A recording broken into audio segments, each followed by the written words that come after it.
நன்னாள் விண்ணப்பம். போற்றியோம் நம சிவாய சிவாய நமகோம்.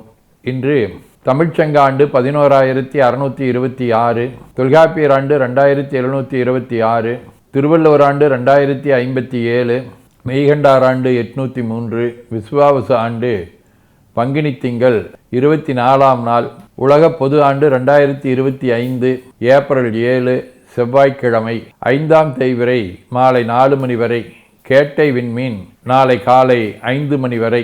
அருட்பணுவல் 335வது திருக்குறள்.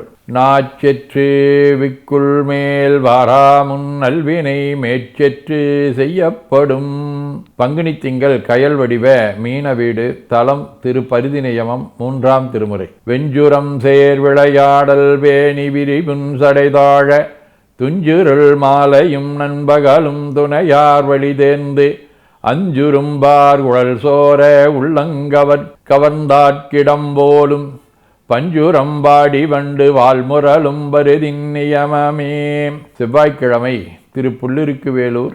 6ஆம் திருமுறை. ஆண்டானை அடியேனை ஆளாக்கொண்டு அடியோடு முடியன்மால் அறியா வண்ணம் நின்றானை நெடுங்களமா நகரான் தன்னை நேமிவான் படையால் நீள் உறவோ நாகம் கிண்டானைக் கேதாரம் மேவினானைக் கேடெலியைக் கிளபுரிவாளரவோடு என்பு உண்டானை புல்லிருக்கு வேலூரானை போற்றாதே அற்றனால் ஒக்கினேனே.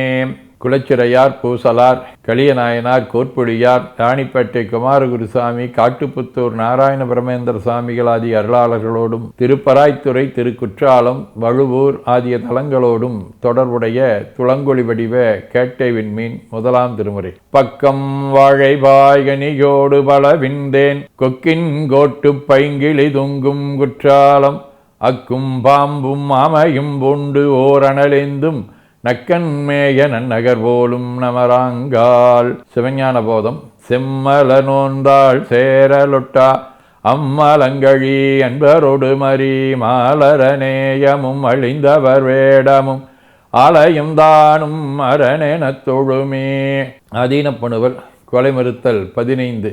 ஆகிய எக்கலை துணிவும் அவற்றுள் அவற்று உளது எவற்றும் அடங்காதாதல் ஏகன் உரை மறையாதி எம்பும் அவற்றுளது இழுக்கு என்று எவர்க்கும் சித்தி வாகுர உண்டு அதை மதிகேல் அருளால் ஆகம வேத வழிவந்தோர்க்கு உண்டு ஓகை தரும் பிரமசித்தி ஒழித்தவையும் அவர்க்கு எளிது என்று உளத்துள் தேரே.